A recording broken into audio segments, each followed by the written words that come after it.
And welcome back to Wendy's Inside Bulls Hockey. Joining us now is Bulls centerman of the third line and rookie, and one of the many rookies that the Birmingham Bulls has, Rick Smith. And Rick, you joined the team last season.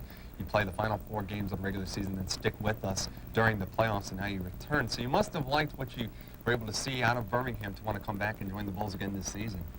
Yeah, I did pretty well when I came down here last year. I came from the OHL, played for the Kitchener Rangers. I really liked how Rosie coached the team, and he liked me. Obviously, he asked me to come back, and you know, I was successful while I was down here last year, and that's why I made the move to come down again.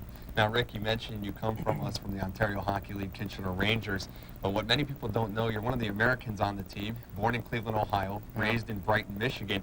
And most people would think that American kids would go like Michael Ford's route, Michigan State University, BC, something like that, yet you chose to go to Canada to get your experience. Can you tell us a little bit why you made that decision?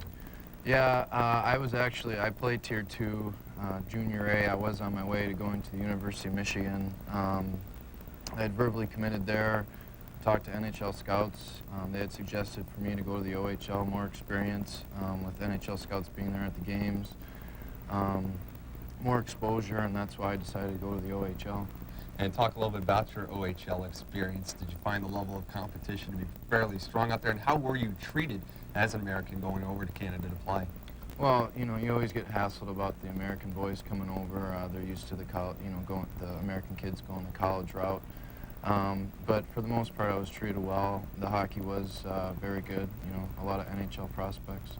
Now, Rick, talk a little bit about your family for a second. Many people may not realize you come from a hockey family. Your dad, who was in town for one of your games just recently, grew up and played hockey himself, and then was a prospect in the Boston Bruins organization playing for Providence. Tell us a little bit about your father playing hockey, and so you probably started around the rink from a very early age. Yeah, I was a young lad. Yeah, my dad was in the Boston Bruins Farm League. My family history actually goes back quite a ways. My grandfather, who played and coached in the NHL for 15 years with St. Louis and Toronto, Detroit, Colorado. My godfather played for the Washington Capitals. My other uncle played for Toronto. And it's just in the family. I've grown up with it. Now, as a youngster yourself, when did you really develop the passion to play this sport? I'm sure, as you mentioned, guys in your family playing and coaching at the NHL level, the highest of professional levels.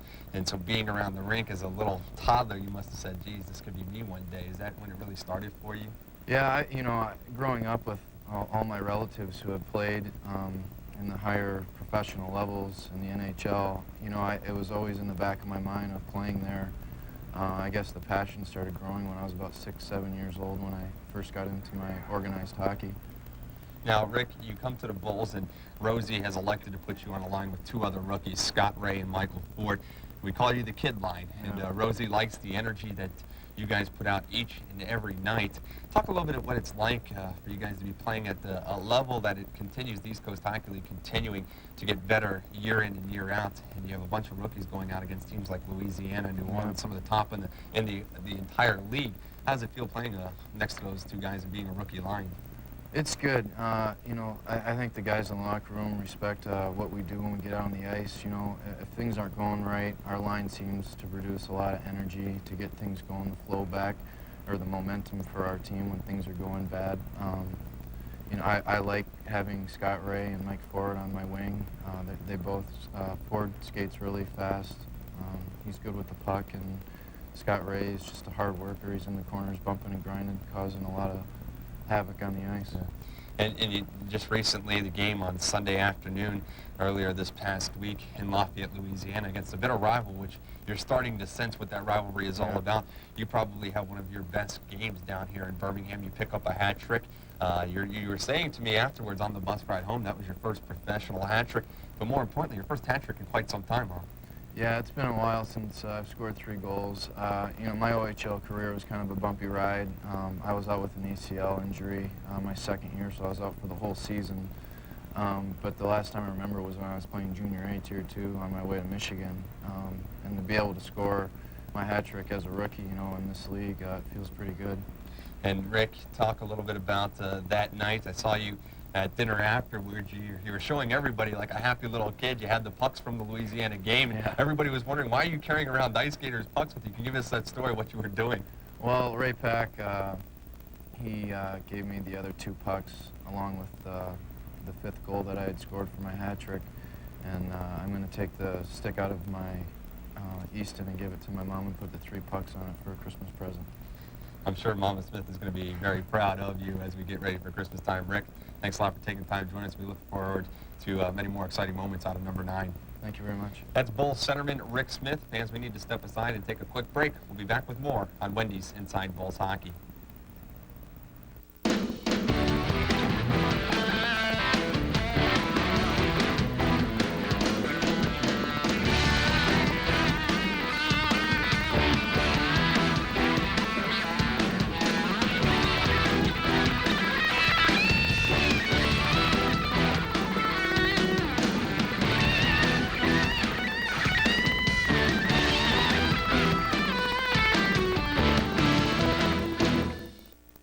And welcome back to Wendy's Inside Bulls Hockey, taking a look at the Bulls' upcoming schedule. Tomorrow night, the Bulls will host the New Orleans Brass here at the BJCC at 7 o'clock. And fans, it's a very important night. It is Bulls Read to Succeed night. We are encouraging all fans to bring a new children's book to the game tomorrow night. And the Bulls will give an $8 ticket tomorrow night for half price $4. On top of that, we'll throw in a voucher good to a future Bulls home game. Chick-fil-A is getting into the act. They are going to give away a coupon good for a free chicken sandwich. And while supplies last, we will also have these Santa plush cows that you can see Dennis Desrosiers is very fond to over here. So while supplies last, you can pick up those things as well. Tomorrow night, Read to Succeed night, all going for first book of Birmingham. So you want to take part in that. And then it's Tuesday night, December the 7th. The Mississippi Seawolves, the defending 99 Kelly Cup champions, will be in town to take on the Birmingham Bulls. Game time set for 7 o'clock. For more information, you can always call the Bulls ticket office at 458-8833,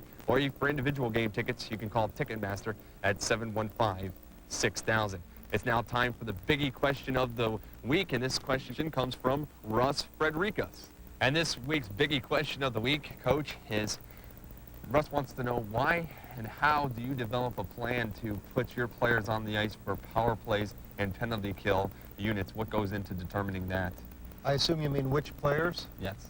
Well, I guess it starts in training camp. You start evaluating your talent, and you start by who's going to play with who and what they offer, what they bring to the table as a player, whether it be offensively or, you know, just what they're capable of doing. Like, for example, I know Hicks is going to be on my power play. He's #1 offensive guy in the league, basically. And as to who's going to play with him and who's going to be on his line, Dennis Smikovsky, who I didn't know much about coming into training camp, I had to evaluate him, see if he was going to be valuable on the power play.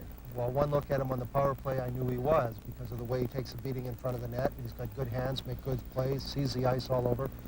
And then you wonder who he's going to be out, you know, you decide who he's going to be with. Well, right now we got him with Belanger. Well, that's Belanger's strong suit, is he handles the puck really well, makes smart decisions offensively. So that's a good unit for the power play. Then I guess it's almost elimination on the other, like the Smith, Ford, and Ray line. I could probably give them some power play, but I don't really want to burden them with the responsibility of having to score big goals at this point. They're all new to the league. I want them to get their feet wet. Maybe at Christmas or beyond, we'll start working them in a little bit now and then, depending on what goes on.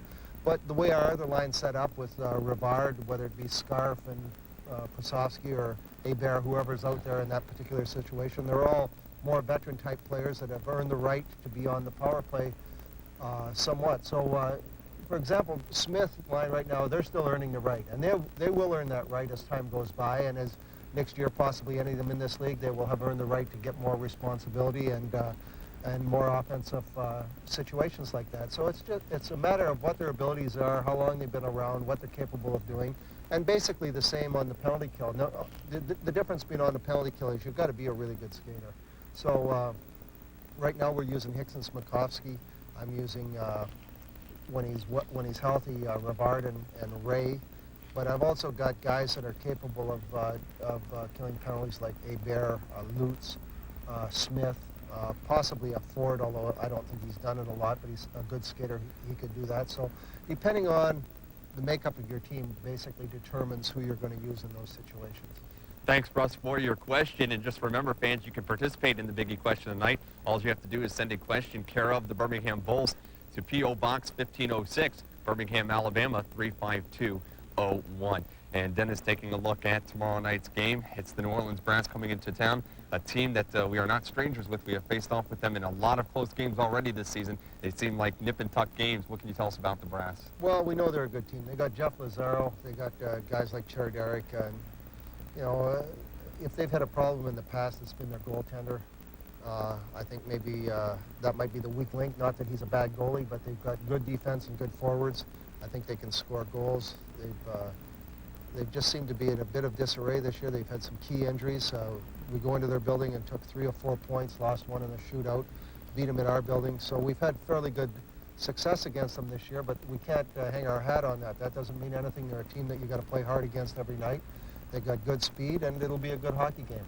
And then it's going to be the Mississippi Sea Wolves on Tuesday night. It's another division battle. Always big 2 points when you get together with division rivals. It is, and there's a team that we've seen one time. We beat them in their building, and they record-wise don't seem like they're that good, but they won the cup last year.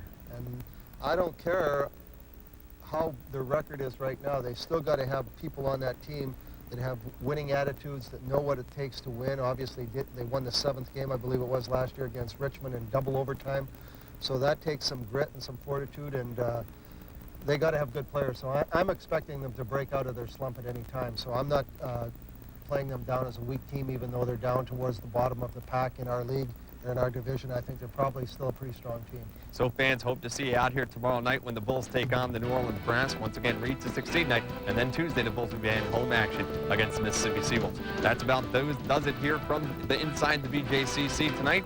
I want to thank Dennis Desrosiers, his big pal Santa the Plush Cow. For Dennis, I'm Michael Bent saying so long and good night.